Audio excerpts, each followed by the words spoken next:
अस्सलाम वालेकुम, मैं हूं मोहम्मद रमज़ान ददौड़ा और आप देख रहे हैं बज़म टीवी यूट्यूब चैनल। आज की इस वीडियो में यहूदियों की कामयाबी के कुछ खुफिया राज आपसे शेयर करता हूं कि यहूदी जो दुनिया के 80% नोबल प्राइज़ अवार्ड हर साल जीतते हैं और बाकी दुनिया जो है वो सिर्फ 20% जो है वो नोबल अवार्ड जीती है। इसराइल के जो बिजनेसमैन हैं वो इतने कामयाब क्यों हैं, उनके पीछे क्या लॉजिक है, आज की इस वीडियो में पूरी डिटेल आपसे शेयर करूंगा ताकि आपको समझ आ सके कि दीगर मुस्लिम और नॉन मुस्लिम हैं उनसे यहूदी बिज़नेस के लिहाज से आगे क्यों हैं। तो नाज़रीन किराम, चैनल को कर लें सब्सक्राइब और करते हैं वीडियो स्टार्ट। दोस्तों, मैडी डेविड एक इसराइली औरत थी। उसके घर में खुशी आने वाली थी। मैडी को सुबह सवेरे एक इदारे में जाना पड़ता था जहां उसे 3 घंटे तक रियाजी की मशक़ें हल कराई जाती थी ताकि बच्चा ज़हीन पैदा हो। उसके बाद वो घर आकर मछली, बादाम, खजूर, बीफ, दालें और दीगर फल वगैरह खाती और दिन में कम से कम 2 घंटे सुकून करती और उसके बाद मौसीकी सुनती।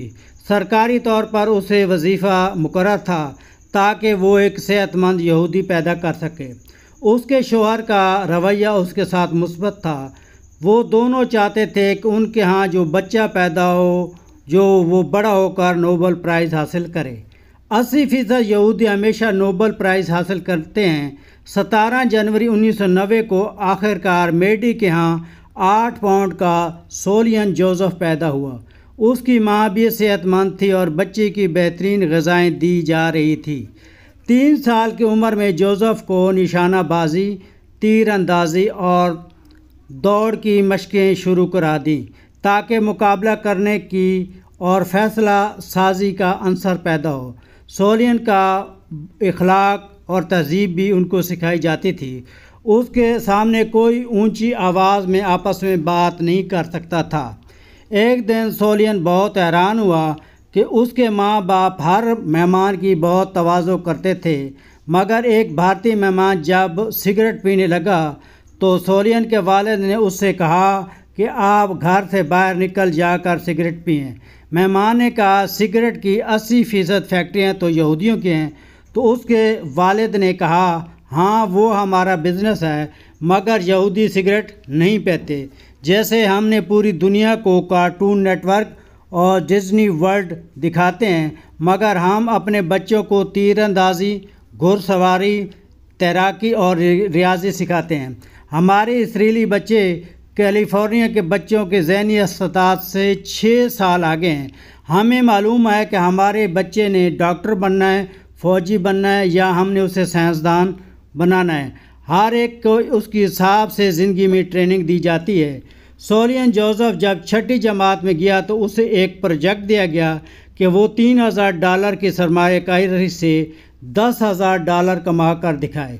उसे 3री जमात से कारोबारी हिसाब किताब पढ़ाया जाता रहा, मगर जोसेफ सिर्फ $7,000 कमा सका। इसी नाकामी से उसे कारोबारी रियाजी की एक्स्ट्रा क्लास लेना पड़ी और वो जब 7वीं क्लास में दाखिल हुआ तो स्कूल की फराम करदा $5,000 से उन्होंने $16,000 कमाने में कामयाब हो गया। अब वो एक पक्का यहूदी बिजनेसमैन है।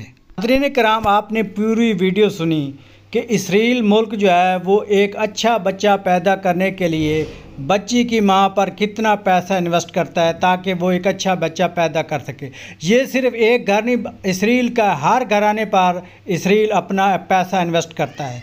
और इसराइल का जो बिज़नेसमैन है उसकी आपने आइडियोलॉजी देखी कि एक छोटा जो है ना प्राइमरी सतह का बच्चा किस तरह वो ये सब कुछ सीखता है। अगर इसके मुतबादल पाकिस्तान में आए तो पाकिस्तान में जो हमारे रोल मॉडल हैं बिज़नेसमैन, जंगीर तरीन साहब हैं, अलीम ख़ान साहब हैं या फिर मियां मनशाह हैं, मलिक रियाज़ हैं, उनके पास क्या आइडियोलॉजीज़ है, वो बच्चों को क्या सिखाएंगे, मैं तो इसके बारे में कुछ नहीं कह सकता। तो आप दुनिया के और जितने बिज़नेसमैन, एलन मस्क है या बिल गेट्स हैं, उनकी आइडियोलॉजीज़ हैं, उनसे बच्चे सीखते हैं। और मुझे इमरान खान की वो बात बहुत पसंद आई कि हमारा बच्चा दुनिया के बच्चों से मुकाबला इसलिए नहीं कर सकता कि हमारा बच्चा ज़हनी सतह पर اتنا خوراک کی کمی سے کمزور ہے کہ وہ دنیا کے بچوں کا مقابلہ نہیں کر سکتا۔ تو پاکستان کی گورنمنٹ کو اچھی پالیسیاں لینی چاہیے، اچھے بچے پیدا کرنے کے لیے بچوں پر پیسہ انویسٹ کرنا چاہیے، بچوں کی ماؤں پر پیسہ انویسٹ کرنا چاہیے تاکہ وہ ایک اچھا صحت مند بچہ پیدا کر سکیں، تاکہ وہ پھر جو ہے آگے چل کر پاکستان کا نام روشن کرے۔ ویڈیو اچھی لگے تو کمنٹس اور چینل کو سبسکرائب ضرور